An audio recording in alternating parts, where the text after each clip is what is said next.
মুক্তিযুদ্ধ গণতান্ত্রিক আন্দোলন বিষয়ক সম্পাদক পদে আপনি লড়ছেন, কি করবেন শিক্ষার্থীদের জন্য? বিশেষ করে মুক্তিযুদ্ধের বিষয়ে আপনাদের অবস্থান কি হবে? দেখুন, মুক্তিযুদ্ধ বিষয়ে অবস্থান যদি জানতে চান, মুক্তিযুদ্ধের ব্যাপারে বাংলাদেশের আপামর জনসাধারণের যে অবস্থান, আমাদের অবস্থানও তাই। এবং আমি যখন মুক্তিযুদ্ধ এবং গণতান্ত্রিক আন্দোলন সম্পাদক পদের জন্য বিজয়ী হয়ে আসব, আমার সর্বপ্রথম যে কাজ থাকবে সেটা হবে আমাদের যে জনতার বিজয়, সেই জনতার বিজয়কে জনতার করে তোলা।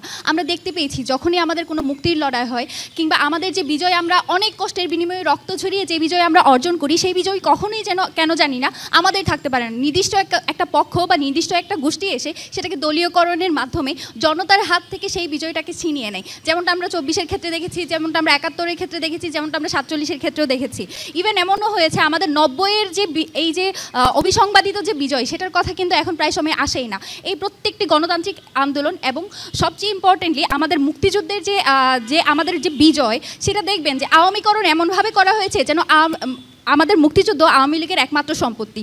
এই যে দলীয়করণ, সম্পত্তিকরণ এবং ব্যবসায়ীকরণ, এটার হাত থেকে মুক্ত করে আমাদের যে জনতার বিজয়, সেই জনতার কাছে ফিরিয়ে দেওয়া। এবং সেকেন্ডলি যে কাজটি আমি করতে চাই, আমরা দেখেছি জুলাই আন্দোলনে আমাদের নারীরা কীভাবে সামনে এগিয়ে এসে এই জুলাই আন্দোলনকে সফল করেছে।